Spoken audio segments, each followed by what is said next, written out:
d'arrière-plan. On va essayer de faire ça. Moins, voilà. Une couleur d'arrière-plan. Maintenant, ce que je veux vous dire est que quoi, lorsque vous concevez, par exemple, vous faites vos shootings, vous faites quoi que ce soit, il faut avoir l'habitude de centrer vos images. Par exemple, regardez la façon dont l'image est centrée. Déjà, quand on voit ça, on sent que c'est bon, quoi. Je ne sais pas si vous voyez. Puisque si vous mettez ça, par exemple, si nous essayons de mettre ça ici comme ça, c'est pas bon, ou bien comme ça, c'est pas bon. Bon, à moins que vous êtes en train de concevoir une conception graphique ou bien quelque chose comme ça. Mais si ce sont des shootings, hein, il faut avoir l'habitude de bien centrer l'image sur votre page. C'est plus joli. Même quand vous prenez les photos pour pouvoir venir retoucher ça, pour venir travailler avec, il faut avoir l'habitude de prendre des photos en centrant les images. On doit avoir les côtés là, ça doit être, vous devez utiliser les mêmes mesures.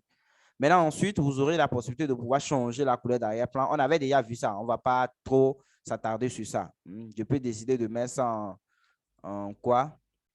Bleu ciel. Voilà. Si nous mettons ça, par exemple, en bleu ciel, on valide avec OK. Je descends ça. Oui, vous voyez, vous avez la possibilité de pouvoir descendre. Maintenant, pour les notions de texte, tout ça, on avait déjà vu. Est-ce qu'on doit revenir sur ça? Non. Vous avez même la possibilité de changer l'arrière-plan en important une image. Importer, on va importer. Vous allez voir, par exemple, supposons que j'avais déjà téléchargé des images. Je vais voir dans le téléchargement. Et à la prochaine séance, on va parler des sites des graphistes, les sites que vous aurez la possibilité de pouvoir utiliser en tant que graphiste. Ouais.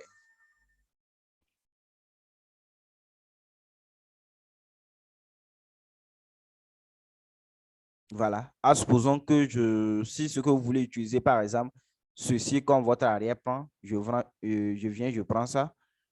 Voilà, j'importe, je redimensionne ça dans mon espace de travail. Voilà, voilà. Et je valide avec OK. Et c'est pas joli ça. Et vous avez même la possibilité, par exemple, si vous voulez faire l'ombre, je peux décider de créer un calque ou créer un calque.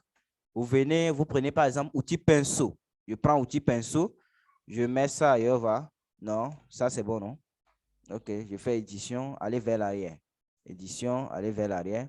Je vais augmenter un peu l'épaisseur de ma brosse. Voilà, ça c'est pas mal. Je prends ça à dureté 0. Je vais encore augmenter un peu l'épaisseur de la brosse. Vous cliquez une seule fois. Voilà. Je fais édition, transformation manuelle. Voilà. Et vous essayez d'agrandir ça. Voilà. On va voir ça lorsqu'on va arriver sur les montages photos. Les montages des trucs, vous aurez la possibilité de pouvoir manipuler ça. Et déjà avec ça, on fait ça, ça va être plus réel. Voilà. Je valide avec OK. Vous voyez, vous avez la possibilité. Maintenant, si je vois que c'est trop noir, j'ai la possibilité d'utiliser, de réduire un peu l'opacité ici. Vous venez, vous réduisez un peu l'opacité, voilà. Et qu'est-ce que vous voyez? Vous voyez un peu, voilà. Vous aurez la possibilité de pouvoir manipuler ça comme ça. Je crois bien que on va s'arrêter ici comme ça. Vous allez essayer de me faire tout ça, essayer de manipuler ça. Essayez d'utiliser au moins 20 images, vous allez détourer. Bon, quand je dis 20 images, il ne faut pas aller me prendre la même image, vous allez me dire que vous avez détouré ça 20 fois. Non, vous allez prendre plusieurs images dans des endroits différents, pas forcément des images de même qualité ou bien de même position. Vous avez la possibilité d'utiliser de tas d'images, vous allez essayer de détourer ça, on va voir.